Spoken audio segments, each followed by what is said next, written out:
So, what sentence reductions actually exist in the federal system? When the judge hands down your sentence in that moment, it can feel like everything around you is crashing down, but a large number of years doesn't necessarily mean you'll spend that much time in federal prison. So, to be clear, sentence reductions aren't always guaranteed, they're not available to everybody, but they are real, they exist, and that's because of both policy and law. So, first, there's good time. That's an automatic 15% off your sentence or 54 days a year, as long as you're serving more than 12 months on your sentence. That's why many judges will hand down a sentence of 12 months and a day for smaller infractions, smaller felonies. That way, the inmate will be able to take advantage of that reduction at 15% off. So, as long as you behave and you don't have any serious incidents, you're going to keep that time. So, next, there's earned time credits under the First Step Act.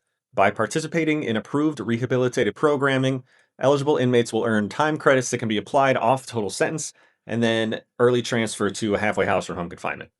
So, for people who qualify, this is one of the most accessible and practical ways to shorten time in a federal facility.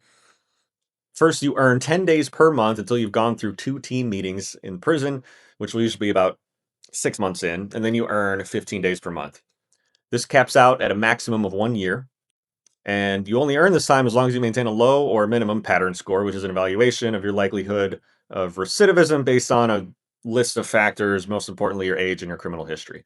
And of course, you need to be programming regularly in a First Step Act eligible program, which, as long as you're working, you're going to qualify for most jobs anyway.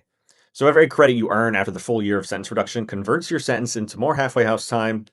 It's a little more nuanced than that, but that's the gist of it. So next are a few things that rarely apply to everybody. There's compassionate release, formerly known as a motion for sentence reduction under 18 USC 3582.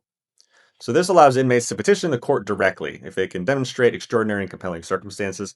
This includes serious medical conditions, terminal illness, elderly status, in some cases, family circumstances, for example, being the only available caregiver for a parent or a minor child.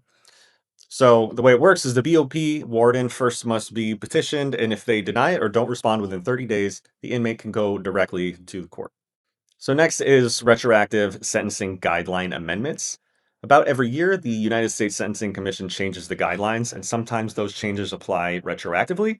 When that happens, people who were sentenced under the old guidelines can petition the court for a reduced sentence if the change applied to the crime and, causes a change in the actual sentence.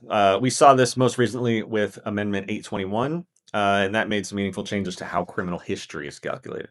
So, yeah, the federal system, it's very rigid, but it's not completely inflexible. There are avenues to take to get a sentence reduction. So, if you or someone you love is serving a federal sentence, explore every option with a qualified attorney. Reach out if you want to get connected to one in our network, and drop your questions in the comments below.